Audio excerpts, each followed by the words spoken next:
to Reinsurance Point of View review series. Today our guest is Derek Ray. Derek is a principal and a consulting actuary in the health and benefits segment at Mercer. He is based in Dallas. Hi Derek, could you talk more about your background and what brought you to health consulting at Mercer? Yeah, sounds good. Happy to, and thanks for having me. This is an exciting thing to do, to talk to your audience, so appreciate the time. In my background, I've had different stints in insurance and consulting. Really rewarding career so far, and have enjoyed the different managers I've had and the different roles. Started at a smaller insurance company, went to a larger insurance company, tried out consulting, went back to an insurance company, and now I'm in consulting again with Mercer. I say all that just to say, for your younger audience or anybody, sometimes it takes a while to understand what you do like and what you don't like.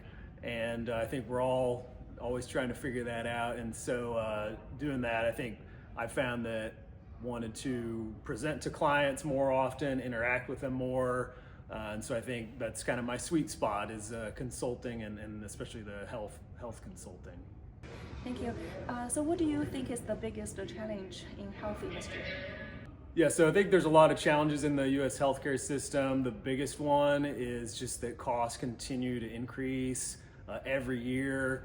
There's a lot of reasons for it, and it affects groups differently at different levels. But a list of them, there's hospitals and their revenue shortfall that happened a lot during the pandemic. Labor shortages within healthcare systems, carriers and their network negotiations. There's prescription drugs, especially the GLP-1s that are driving costs up a lot. Mental health care, chronic care management, and new cancer diagnoses. So all these are really inflating healthcare costs at a pretty rapid pace.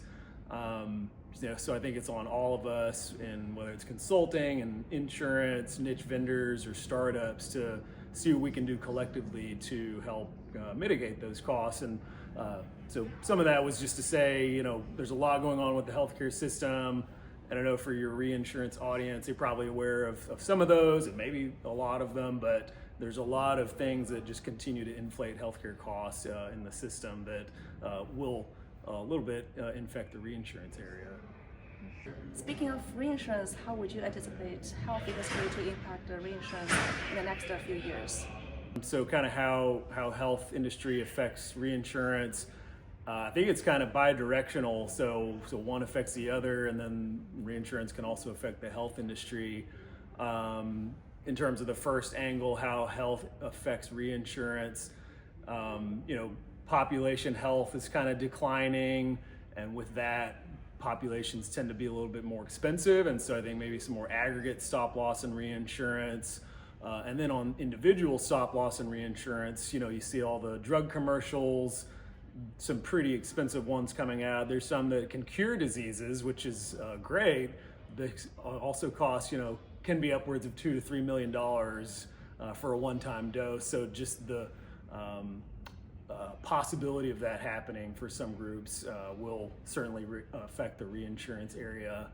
And then the other way, I think, and you guys may know better the reinsurance dynamics than me, but I think there's a lot of external factors such as climate change or catastrophic weather events, aging populations, global conflicts, and just expensive healthcare that may cause reinsurance companies to feel got to cover enough risk, and so to do so perhaps increase costs. And so I think it's a little bit of a cyclical nature of health affecting reinsurance, and maybe reinsurance affecting health a little bit, and a unique dynamic there.